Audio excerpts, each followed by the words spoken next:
keynote speaker, is a storyteller, and a huge believer and supporter of our community.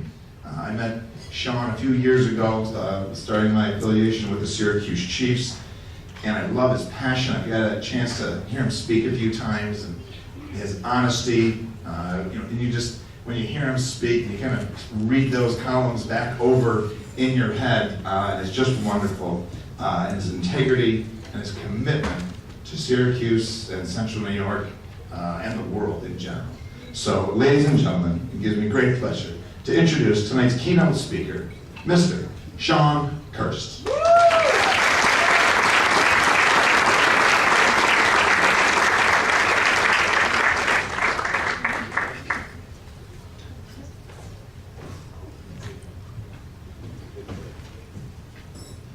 So I've got this beautiful velvety voice, right?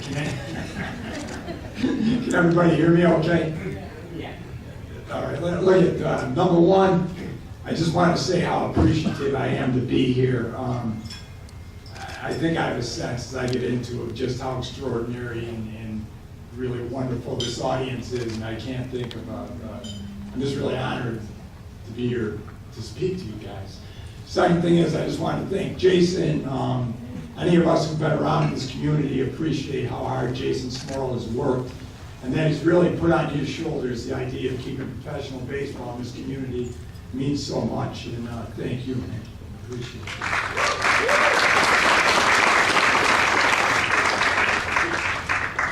As to the Field of Dreams and the entire point of this gathering, just in terms of maybe mentioning a little bit of my bona fides on this.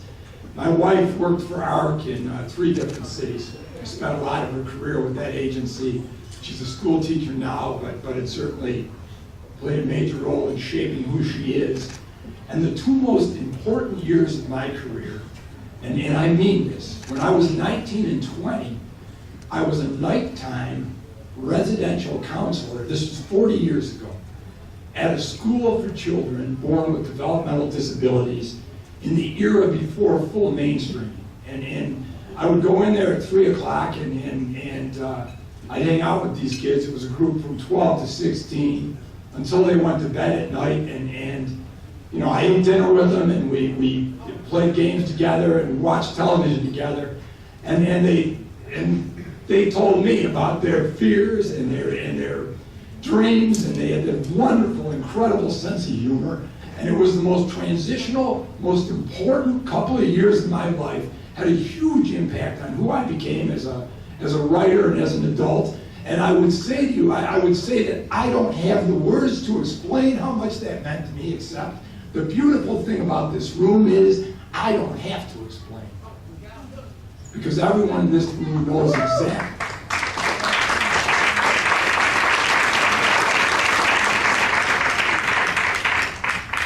So the great thing about, I think I can pretty much kind of jettison my notes here. I'm going to stop and talk for a second. But look, I'm a storyteller. That's what I do for a living.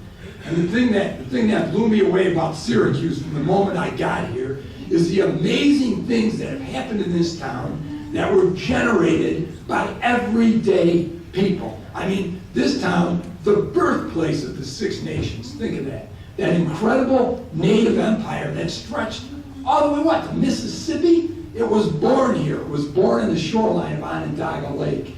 The 24-second clock that changed basketball. The first time it was ever used, it's in a gymnasium at the Blodgett School. Danny Biasone, a bowling alley operator, one of the key guys in that. The NBA is saved by that innovation that comes out of Syracuse. The Brannock device, that metal plate everyone in the world uses to measure their shoe size. Shoe size. That one fast. It was developed by Charles Brannock, a guy who was a shoe store in downtown Syracuse. That thing's used all over the world. It is still made in Syracuse. World famous, comes out of this town. The Head Start program. The program that came up with the idea that the most important thing you can do for a child before they get to kindergarten is to nurture them and teach them and give them words and love them. That program starts nationally in a house on Adams Street. All of this in Syracuse. And so the point that I'm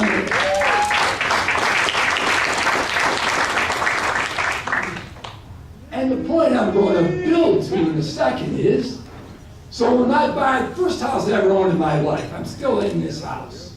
First house I ever buy in my life, my wife and I, is on the dead end of Robino Road in the Strathmore neighborhood of Syracuse. And if you go in our backyard and you walk to the chain link fence, the top of it was pressed down years ago by children in the neighborhood who would jump that fence to go to Robert's playground.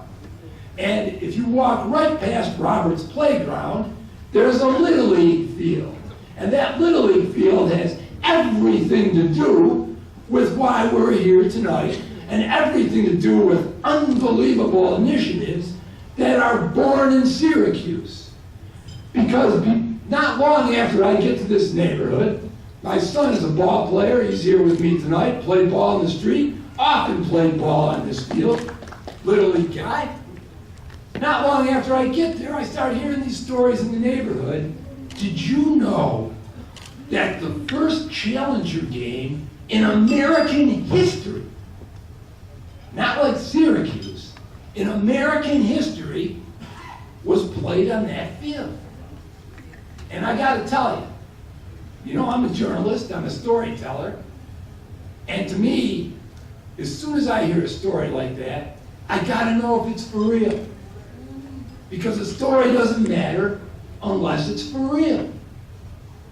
So I call Williamsport, and they say, we aren't absolutely sure. Challenger program itself started in 1989, but we know that that game in Syracuse in 1982, on that field behind Roberts, was certainly one of the first in the country, if not the first. Think of that. That's you guys. So now I want to know the story. What's the story behind that field? And I wrote about it back in the 90s, but after talking to Don, I refreshed my memory this week. I called the guy. We're talking about regular people doing extraordinary things. I called a guy this week named Skip Sewell, and he hands me the brick, the building block, the foundation for everything that happens here tonight. Because this is the story. This is the story. In 1982, Skip Sewell is a letter carrier with the U.S. Postal Service. And he's been involved in Little League for years. And he's got a son named Brian, who at that time was 9 years old and had been born with developmental disabilities. And Skip's wife, Alice, says, hey, are you going to sign Brian up for Little League? And Skip thinks about it, and he thinks, I'm not sure if he's going to be able to catch a fastball. I'm not sure if he's going to be able to catch the ball that's coming hard at him. And he tells his wife that. He says, I don't think so. I don't think I'm going to sign him up. And he is walking away across the room, and this gives me chills to think of this. God's honest truth, he tells me this week. He's walking away across the room, and his wife, Alice, says to him, why can't Brian play? Why can't Brian play? 4 words. And Skip Sewell, in his house, stops. He's almost going to walk away, and he stops and he thinks, why can't Brian play? The same decision that all of you have made. And he starts thinking about it, and the result is, and there's a lot of history to this, but the result in the end is that they show up at that Little League field behind Roberts School, and they start a league for children with developmental disabilities. Skip told me that one of his most powerful memories is they had a child who had no vision, and that they strung string between the bases, and they got to roll from the middle of a roll of toilet tissue, and then they used that as a handle. And the child would run from base to base by using that little piece of cardboard as a handle. And that's how it begins. And like Head Start, like the Six Nations, like the 24-second clock, like the Brannick device, Challenger is born in Syracuse.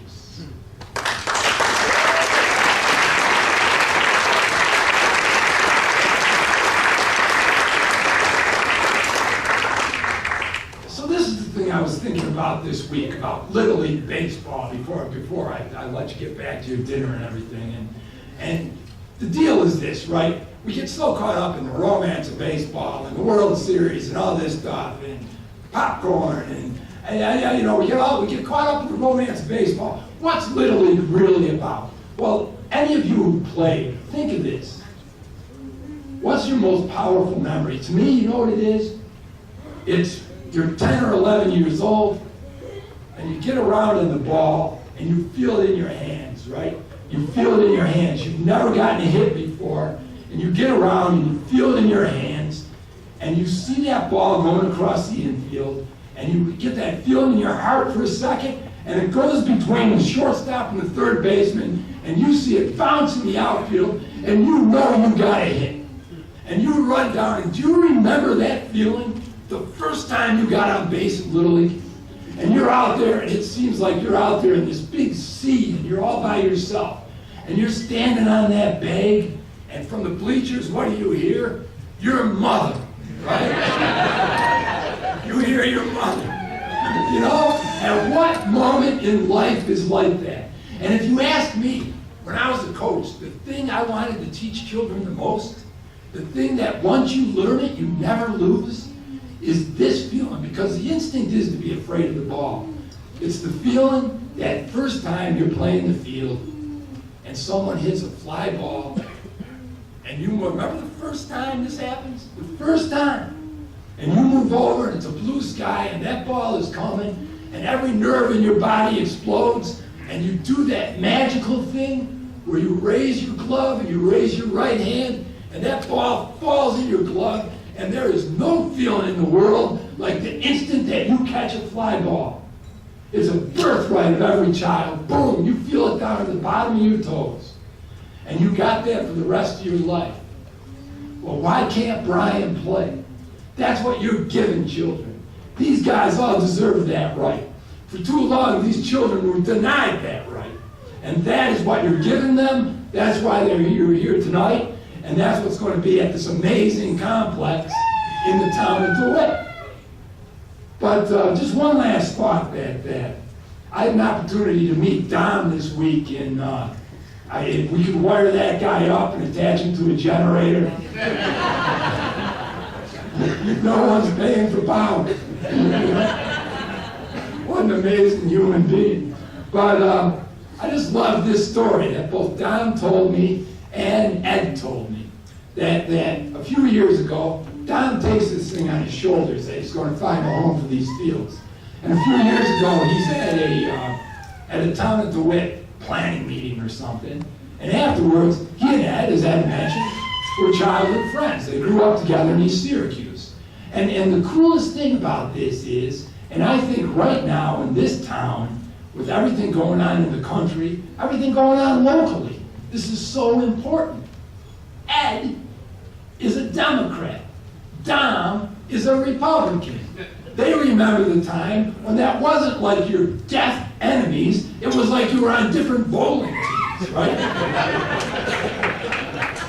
I mean, that's how it used to be, right? I mean, you know, Gerald Ford and Jimmy Carter, you didn't hate the other guy's guts. You went to a meeting, you argued a little bit, and afterwards you went out for a beer. It's not that way. So these two guys, after the meeting, just start shooting the breeze. And Don, as he's talking to Ed as a friend, says, I'm trying to find a home for these fields. Don't know where I'm going to put it. And Ed says, the memory he has of that is that he says, why don't you bring the Field of Dreams to DeWitt? And I would say if you're going to have a coat of arms for Challenger baseball, that goes on it right with why can't Brian play? Because again, that's why we're all here. And now this incredible thing is happening, right? This incredible thing is happening in the town of DeWitt. But anyways, so if you don't mind, I am going to turn to my notes just for my ending. Try and that conversation explodes into something beautiful.